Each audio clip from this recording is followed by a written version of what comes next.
दोस्तों नमस्कार, स्वागत है एक बार फिर से देश और दुनिया की तमाम बड़ी खबरों में। यदि आपने अभी तक चैनल को सब्सक्राइब नहीं किया है तो कृपया चैनल को लाल बटन दबाकर सब्सक्राइब करें और घंटी बटन भी दबा दें। यही पहली बड़ी खबर। अधीर रंजन चौधरी को निकाला तो रमेश बिदूड़ी को क्यों नहीं, दानिश अली के पक्ष में आया पूरा विपक्ष।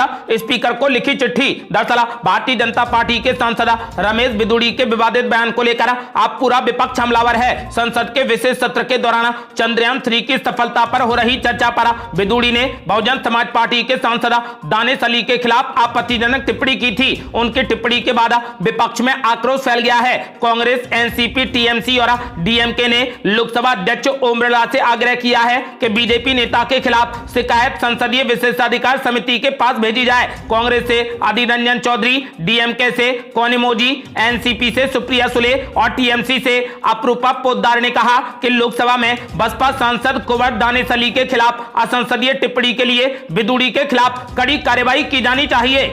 अगली बड़ी खबर। कांग्रेस पार्टी ने नई संसद को बताया भूल भुलैया, कहा यहां पर होती है घोटाला, इसे मोदी मल्टीप्लेक्स कहा जाना चाहिए। दरअसल वरिष्ठ कांग्रेस नेता जयराम रमेश ने कहा कि नई संसद भवन को मोदी मल्टीप्लेक्स या फिर मोदी मैरियट कहा जाना चाहिए। कांग्रेस नेता ने आगे कहा कि उन्हें पुराने संसद भवन की याद आती है और उन्हें नया भवन क्लास्ट्रोफोबिक और भूल भुलैया जैसा लगता है। कांग्रेस पार्टी ने संसद के नए भवन के डिजाइन को लेकर शनिवार को सवाल खड़े करते हुए दावा किया कि दोनों सदनों के बीच समन्वय खत्म हो गया है और इसमें घुटन महसूस होती है, जबकि पुराने भवन में खुलेपन का एहसास होता था। पार्टी महासचिव जयराम रमेश ने यह भी कहा कि 2024 में सत्ता परिवर्तन के बाद शायद नए संसद भवन का बेहतर उपयोग हो सकेगा। अगली बड़ी खबर। जयराम रमेश ने नए संसद भवन पर उठाए सवाल तो गिरिराज सिंह ने किया पलटवार, बोले इंदिरा गांधी का घर भारत सरकार को वापस किया जाए। दरअसल कांग्रेस सांसद जयराम रमेश ने नए संसद भवन को मोदी कॉम्प्लेक्स और भूल भुलैया करा दिया, तो अब गिरिराज सिंह ने पलटवार किया है। गिरिराज सिंह ने कहा कि मैं ये मांग करता हूं कि पूरे भारत में राजवंशीय गणों का मूल्यांकन और युक्ति संगत बनाने की जरूरत है और इसकी शुरुआत सफदरजंग रोड परिसर को तुरंत भारत सरकार को वापस स्थानांतरित कर दिया जाना चाहिए। उन्होंने कहा कि सभी प्रधानमंत्रियों के पास अब पीएम संग्रहालय में जगह है। आपको बता दें कि यह भारत की पूर्व प्रधानमंत्री इंदिरा गांधी का आवास है। अब गिरिराज सिंह ने कहा कि इंदिरा गांधी का घर भारत सरकार को वापस किया जाए। अगली बड़ी खबर। मुख्यमंत्री हेमंत बिस्वा शर्मा के खिलाफ बड़ा हल्ला बोल, प्रदेश महिला कांग्रेस ने दर्ज करा दी शिकायत। दरअसल मध्य प्रदेश के पूर्व मुख्यमंत्री कमलनाथ पर कथित टिप्पणी मामले पर असम प्रदेश महिला कांग्रेस ने मुख्यमंत्री हेमंत बिस्वा शर्मा के खिलाफ हल्ला बोल दिया है। प्रदेश महिला कांग्रेस ने मध्य प्रदेश में एक चुनाव प्रचार के दौरान की गई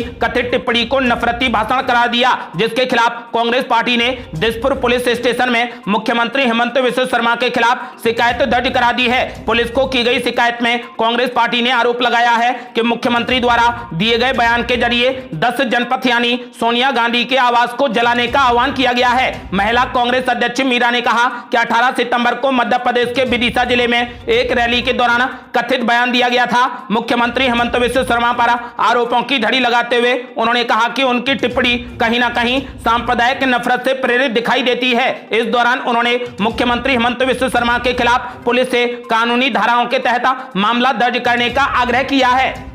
अगली बड़ी खबर। मुख्यमंत्री एमके स्टालिन ने पीएम मोदी की चुप्पी पर साधा निशाना, लोकसभा चुनावों में भाजपा को हराने का किया आह्वान। दरअसल द्रमुक प्रमुख और तमिलनाडु के मुख्यमंत्री एमके स्टालिन ने कैग की रिपोर्ट में बताई गई अनियमितताओं पर जवाब न देने के लिए प्रधानमंत्री मोदी और उनके कैबिनेट सहयोगियों पर निशाना साधा और कहा कि 2024 के लोकसभा चुनाव में भाजपा का सफाया होना चाहिए। उन्होंने लोगों से भगवा पार्टी की सांप्रदायिक, विभाजनकारी, सत्तावादी और कॉर्पोरेट संचालित राजनीति को समाप्त करने के लिए एकजुट होने का आह्वान किया। एमके स्टालिन ने स्पीकिंग फॉर इंडिया पॉडकास्ट की अपनी दूसरी कड़ी में कैग की रिपोर्ट को लेकर प्रधानमंत्री मोदी से सवाल किया। उन्होंने सवाल किया कि मैं प्रधानमंत्री मोदी से पूछता हूं कि जो इंडिया पर भ्रष्ट लोगों का गठबंधन होने का आरोप लगाते हैं, कैग की रिपोर्ट आपके शासन में भ्रष्टाचार को उजागर करती है। क्या आपने पढ़ा है कि रिपोर्ट में क्या कहा गया है? क्या आपने विशेष सत्र में इस पर चर्चा की? क्या आपने जवाब दिया? उन्होंने कहा कि भाजपा प्रचार और विज्ञापनों के माध्यम से ये सब छिपाने में कामयाब रही है, लेकिन इंडिया गठबंधन के नेता अब भाजपा को बेनकाब कर रहे हैं। और बड़ी खबर, कर्नाटक कांग्रेस में मचा बवाला। कर्नाटक में बन सकते हैं 5 और उप मुख्यमंत्री, कांग्रेस विधायक ने किया दावा, कहा सरकार कर रही विचार। दरअसल कर्नाटक में कांग्रेस विधायक बसवराज राय रेड्डी ने दावा किया है कि राज्य में 5 और उप मुख्यमंत्री बनाए जा सकते हैं। उन्होंने कहा कि सरकार इसे लेकर विचार कर रही है। कांग्रेस विधायक ने कहा कि यह प्रस्ताव कैबिनेट में भी पेश किया जा चुका है और कई मंत्री इसके समर्थन में हैं। बता दें कि अभी सिद्धरामैया सरकार में सिर्फ डीके शिव कुमार ही एकमात्र डिप्टी सीएम हैं, लेकिन अब वहां पर 5 और उप मुख्यमंत्री बनाए जाने की मांग उठ रही है। ऐसा भी दावा किया जा रहा है कि सरकार भी इस पर विचार कर रही है। अगली बड़ी खबर, प्रधानमंत्री नरेंद्र मोदी आज 9 वंदे भारत ट्रेनों को दिखाएंगे एक साथ हरी झंडी। कई राज्यों को मिलने वाला है बड़ा तोहफा। दरअसल प्रधानमंत्री नरेंद्र मोदी आज 9 वंदे भारत ट्रेनों को एक साथ वर्चुअली हरी झंडी दिखाकर रवाना करेंगे। ये 9 ट्रेन राजस्थान, तमिलनाडु, तेलंगाना, आंध्र प्रदेश, कर्नाटक, बिहार, पश्चिम बंगाल, केरल, उड़ीसा, झारखंड और गुजरात समेत 11 राज्यों में कनेक्टिविटी को बढ़ावा देंगी। पीएमओ ने जानकारी देते हुए बताया कि पुरी, मदुरई और तिरुपति जैसे धार्मिक स्थानों को वंदे भारत कनेक्टिविटी मिलेगी। और बड़ी खबर, कांग्रेस नेता आरिफ नसीम खान ने लोकसभा स्पीकर को लिखा लेटर, कहा बीजेपी सांसद रमेश बिदुड़ी को तुरंत करें निलंबित। दरअसल बीजेपी सांसद रमेश बिदुड़ी की बीएसपी के सांसद दानिश अली के खिलाफ की गई आपत्तिजनक टिप्पणी को लेकर शनिवार को भी बवाल जारी रहा। इस बीच कांग्रेस पार्टी ने लोकसभा स्पीकर ओम बिड़ला को लेटर लिखकर रमेश बिदुड़ी को तुरंत प्रभाव से निलंबित करने की मांग की है। कांग्रेस नेता और पूर्व मंत्री आरिफ नसीम खान ने कहा कि बीजेपी सांसद रमेश बिदुड़ी को तत्काल निलंबित किया जाए। उन्होंने कहा कि बिदुड़ी ने लोकतंत्र के पवित्र मंदिर संसद का अपमान किया है। ऐसे में लोकसभा स्पीकर ओम बिड़ला चुप क्यों हैं, उन्हें तुरंत सदन से निलंबित किया जाए। अगली बड़ी खबर, 2024 में वायनाड से चुनाव नहीं लड़ेंगे राहुल गांधी। इंडिया गठबंधन में शामिल सीपीआई ने सीट शेयरिंग पर किया बड़ा इशारा। दरअसल भारतीय कम्युनिस्ट पार्टी कांग्रेस सांसद राहुल गांधी से आगामी लोकसभा चुनाव में वायनाड से चुनाव नहीं लड़ने का अनुरोध कर सकती है। सीपीआई की हाल ही में संपन्न राष्ट्रीय नेतृत्व की बैठक में इसको लेकर निर्णय लिया गया है। सूत्रों के अनुसार अब इस निर्णय से आधिकारिक तौर पर कांग्रेस को अवगत कराया जाएगा। सीपीआई चाहती है कि राहुल गांधी बीजेपी उम्मीदवार के खिलाफ चुनाव लड़ें। सीपीआई का मानना है कि चूंकि वो विपक्षी गठबंधन इंडिया का हिस्सा हैं, इस कारण सबसे पुरानी पार्टी यानी कांग्रेस को यह सुनिश्चित करना चाहिए कि राहुल गांधी वायनाड से इलेक्शन न लड़ें। आपको बता दें कि ऐसा माना जा रहा है कि जल्द ही भारतीय कम्युनिस्ट पार्टी कांग्रेस सांसद राहुल गांधी से आगामी लोकसभा चुनाव में वायनाड से चुनाव नहीं लड़ने का अनुरोध करेगी। अगली बड़ी खबर, कांग्रेस अध्यक्ष मल्लिकार्जुन खड़गे ने मोदी सरकार पर बोला जबरदस्त हमला। बोले अछूत होने की वजह से नई संसद के शिलान्यास में तत्कालीन राष्ट्रपति रामनाथ कोविंद को नहीं बुलाया था। दरअसल राजस्थान में इस साल विधानसभा के चुनाव होने वाले हैं, इसे लेकर राजनीतिक पार्टियों ने तैयारियां तेज कर दी हैं। इसी कड़ी में कांग्रेस के राष्ट्रीय अध्यक्ष मल्लिकार्जुन खड़गे और सांसद राहुल गांधी समेत कई दिग्गज नेता राजस्थान पहुंचे। इस दौरान मल्लिकार्जुन खड़गे ने जयपुर में कार्यकर्ताओं को संबोधित करते हुए प्रधानमंत्री नरेंद्र मोदी और बीजेपी पर जमकर निशाना साधा। कांग्रेस के राष्ट्रीय अध्यक्ष मल्लिकार्जुन खड़गे ने नए संसद भवन के शिलान्यास के लिए उस समय के राष्ट्रपति को नहीं बुलाए जाने पर सवाल उठाया।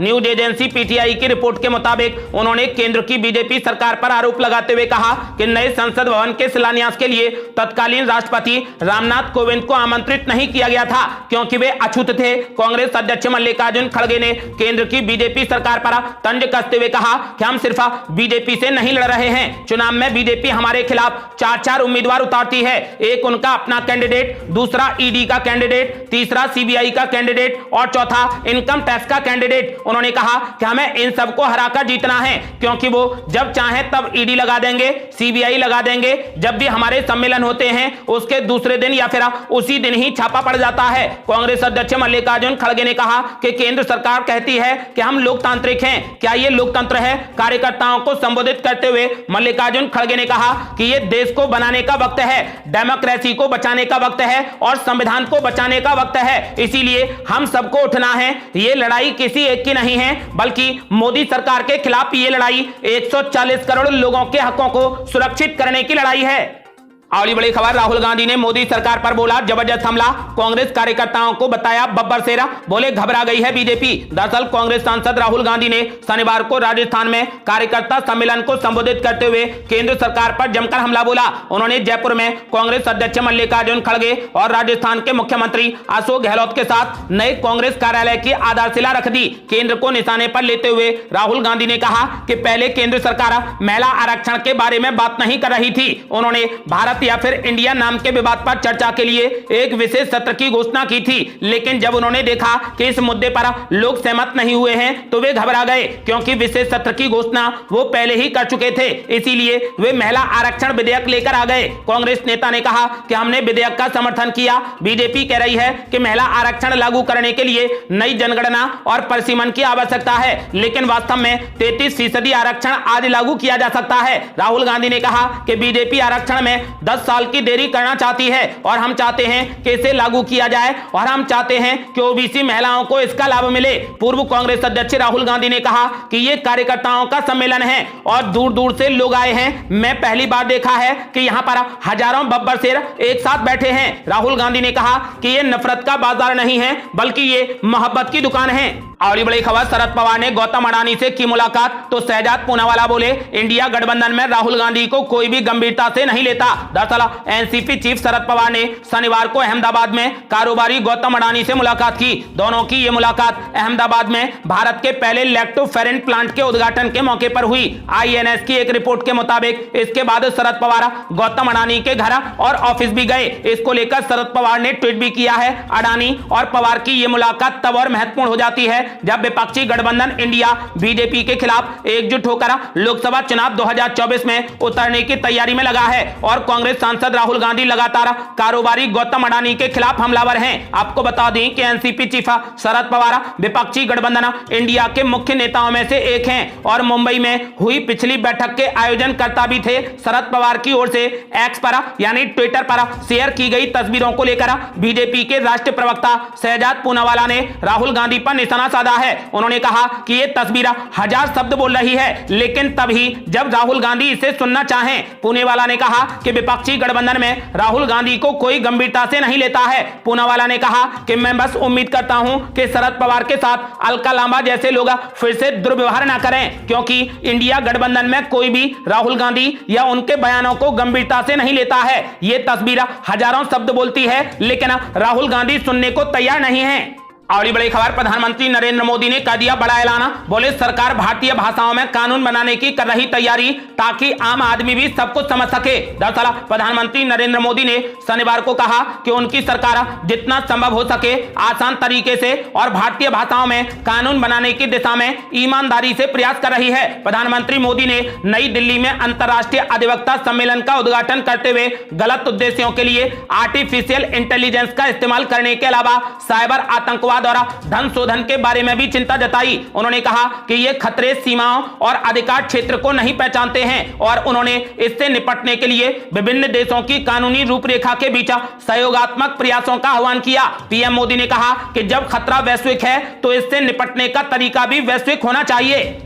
अगली बड़ी खबर, सनातन धर्म पर कटाक्ष करने वालों को धीरेन्द्र शास्त्री ने बताया बेचारा। बोले ये रावण के खानदान के लोग हैं। दरअसल बागेश्वर धाम के पीठाधीश्वर पंडित धीरेन्द्र कृष्ण शास्त्री विमान से खंडवा हवाई पट्टी पर पहुंचे। बारिश के चलते पंडित धीरेन्द्र शास्त्री का विमान थोड़ी देर से खंडवा पहुंचा। इसके बाद हवाई पट्टी से धीरेन्द्र शास्त्री का काफिला खंडवा जिले के हरसूद की ओर रवाना हो गया, जहां पर पंडित धीरेन्द्र शास्त्री का 2 दिवसीय कार्यक्रम होना है। वहीं पत्रकारों से बातचीत में उन्होंने कहा कि जो लोग सनातन का विरोध करते हैं वे रावण के खानदान के लोग हैं। काफिला रोककर उन्होंने पत्रकारों से भी बात की। सनातन धर्म को लेकर पिछले दिनों हुई राजनीति पर भी अपनी राय दी। उन्होंने कहा कि भारत हिंदू राष्ट्र हो और सनातन की जागृति हो, इसीलिए हम यहां पर आए हैं। सनातन पर कटाक्ष करने वालों पर धीरेन्द्र शास्त्री ने कहा कि ये सब रावण के खानदान के लोग हैं।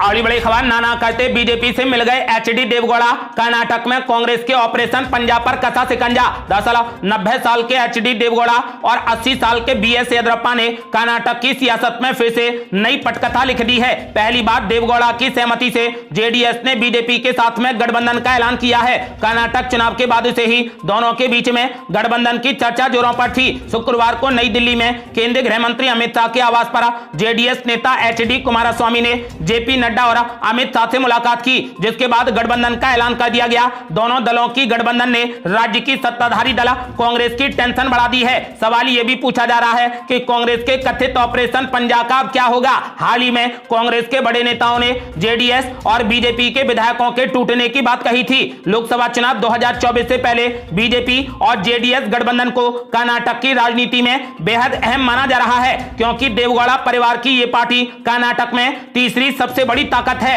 दोनों दलों के बीच। अगर वोट ट्रांसफर सही तरीके से हो गया तो डीके शिव कुमार के मिशन 20 का खेल पूरे तरीके से खराब हो जाएगा। अगली बड़ी खबर, विपक्ष पर जमकर बरसे पीएम मोदी, बोले जिन्हें नारी बंधन से दिक्कत है उनसे बचने की जरूरत है। वाराणसी में मातृशक्ति से लिया आशीर्वाद। दरअसल संसद में नारी शक्ति बंधन अधिनियम पास होने की खुशी में काशी की मातृशक्ति ने शनिवार को प्रधानमंत्री नरेंद्र मोदी का अभिनंदन किया। पुलिस लाइन हेलीपैड से संस्कृत विश्वविद्यालय के मैदान और फिर वहां से सिगरा स्थित कन्वेंशन सेंटर रुद्राक्ष तक प्रधानमंत्री मोदी पर महिलाओं ने पुष्प वर्षा की। ढोल ताशे के साथ शंख और डमरू का नाद कर अपनी प्रसन्नता जाहिर की। संपूर्णानंद संस्कृत विश्वविद्यालय के मैदान पर आयोजित कार्यक्रम में पहुंचे प्रधानमंत्री मोदी का सिर पर कलश और दीप लिए महिलाओं ने जोरदार स्वागत किया। यहां प्रमुख योजनाओं की लगभग 20 लाभार्थियों ने प्रधानमंत्री मोदी को माला, पुष्पगुच्छ, तुलसी का पौधा और गणेश की प्रतिमा भेंट की। अपने संबोधन में प्रधानमंत्री मोदी ने कहा कि महिला आरक्षण बिल गत 3 दशकों से लटका हुआ था, लेकिन आज ये आपकी ही ताकत है कि संसद के दोनों सदनों में ऐसी पार्टियों को इसका समर्थन करना पड़ा जो पहले इसका भरपूर विरोध करती थी। कार्यक्रम में मौजूदा लगभग 5000 महिलाओं से मुखातिब होते मोदी ने कहा कि संसद में नारी शक्ति बंधन जैसा ऐतिहासिक बिल पास होने के बाद मैं सबसे पहले काशी में आप सबका आशीर्वाद लेने आया हूं। ये मेरा सौभाग्य है कि इतनी बड़ी संख्या में आप हमें आशीर्वाद दे रही हैं। उन्होंने कहा कि अब कुछ लोगों को नारी बंधन से भी कष्ट है, लेकिन वो नहीं जानते हैं कि नारी के सम्मान बंधन का क्या महत्व होता है। उन्होंने कहा कि ऐसी नकारात्मक सोच वाले लोगों से बचते हुए सिर्फ अपने लक्ष्य पर ध्यान रखने की जरूरत है। पीएम मोदी ने कहा कि मेरे लिए नारी शक्ति सबसे मजबूत सुरक्षा कवच और ऊर्जा का बड़ा स्रोत है। अगली बड़ी खबर, मुख्यमंत्री शिवराज सिंह चौहान ने कमलनाथ और राहुल गांधी पर बोला जबरदस्त हमला। बोले जिस पार्टी का नेता पहिए वाले सूटकेस को सिर पर लेकर चलता है उस पार्टी का भविष्य क्या होगा। दरअसल मुख्यमंत्री शिवराज सिंह चौहान ने कहा कि कमलनाथ पहले से ही जानते थे कि आक्रोश किसके खिलाफ है। दूसरा, दिग्विजय सिंह का पोस्टर फोटो से ही गायब हो गया। कांग्रेस यात्रा के पोस्टर से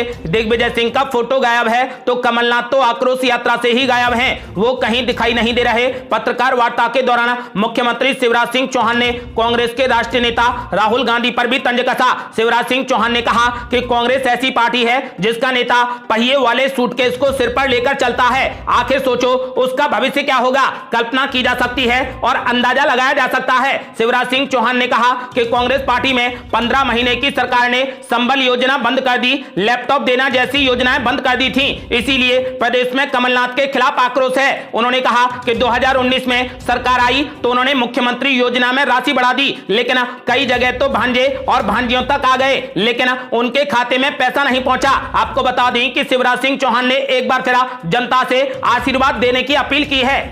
अगली बड़ी खबर, आखिर चांद पर कब टूटेगी प्रज्ञान और विक्रम की नींद। चंद्रयान 3 को लेकर इसरो चीफ ने दिया बड़ा अपडेट। दरअसल भारतीय अंतरिक्ष अनुसंधान संगठन यानी इसरो ने बताया कि उसने चंद्र मिशन चंद्रयान 3 के लैंडर विक्रम और रोवर प्रज्ञान के साथ में संपर्क करने के प्रयास किए हैं ताकि उनके सक्रिय होने की स्थिति का पता लगाया जा सके, लेकिन अभी तक उनसे कोई भी सिग्नल नहीं मिला है। लैंडर विक्रम और रोवर प्रज्ञान को इस महीने की शुरुआत में स्लीप मोड में डाल दिया गया था। इस बीच इसरो के चीफ एस सोमनाथ ने चंद्रयान 3 को लेकर बात की। एस सोमनाथ ने कहा कि वो अभी तक के डेटा से संतुष्ट हैं। उन्होंने एनडीटीवी से बातचीत करते हुए कहा कि चंद्रयान 3 में लगाए गए सभी वैज्ञानिक उपकरण से मिले डेटा से टीम पूरे तरीके से संतुष्ट है। डेटा का परीक्षण जारी है, इसमें कई साल लग सकते हैं। इसरो चीफ ने कहा कि चंद्रयान 2 बहुत बड़ी सीख रही, इसमें हमें यह समझने में मदद मिली कि आखिर क्या गलत हुआ। उन्होंने बताया कि चंद्रयान 2 से पहले हम ग्राउंड पर पूरे तरीके से परीक्षण नहीं कर सकते थे, लेकिन अब चंद्रयान 3 के बाद